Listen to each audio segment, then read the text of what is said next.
നമസ്കാരം. എന്റെ പൊന്നെ, എന്തെല്ലാം കാണണം, എന്തെല്ലാം കേക്കണം. റാന്നിയില് ഭാര്യ വറുത്ത് ഭർത്താവിന് മീന് കൊടുത്തില്ല. അതുകൊണ്ട് ഭർത്താവ് ഭാര്യയെ അതിഘൂരമായി മർദ്ദിച്ചു. എങ്ങനെ ഇരിക്കണ്? എന്തായാലും അവനെ പോലീസൊക്കെ പിടിച്ചിട്ടുണ്ട് കേട്ടോ. ഇതേപോലെ ചില മൈരന്മാരുണ്ട്. ജോലിയൊന്നും ചെയ്ത് വീട്ടിൽ 10 പൈസ കൊണ്ട് കൊടുക്കൂല. വീട്ടിൽ ചെല്ലുമ്പോൾ സമയാസമയം അവനൊക്കെ ആഹാരം വേണം. ഈ ഭാര്യമാരെ എവിടെ നിന്ന് എടുത്തു വെച്ച് കൊടുക്കും? ഇവന്മാര് ചെന്ന് വീട്ടിൽ ചെന്ന് കിടന്നിട്ട് എനിക്ക് പൊരിച്ചതും കരിച്ചതും വേണമെന്ന് പറഞ്ഞു കഴിഞ്ഞാൽ എങ്ങനെ കൊടുക്കും? പല സ്ഥലങ്ങളിലുണ്ട്. ഭാര്യമാരെ കിടക്കാൻ താമസിക്കൂല, അടിയും ബഹളവും പ്രശ്നമുണ്ടാക്കും. എന്തിനു പറയുന്നു?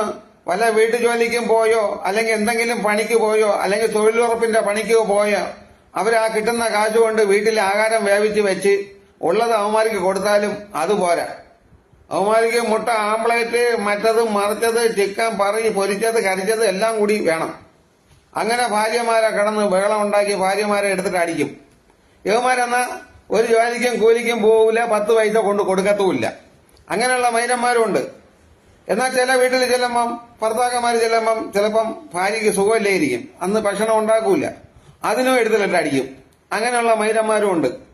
അപ്പൊ ഇങ്ങനെയുള്ള മൈരന്മാരെ പോലീസ് പിടിച്ചാൽ മാത്രം പോരാ, ഇവനെയൊക്കെ കൊണ്ടുവന്ന് ജയിലിലിടണം. വെള്ളം പോലും കൊടുക്കരുത് എന്നാണ് എനിക്ക് പറയാനുള്ളത് കേട്ടോ.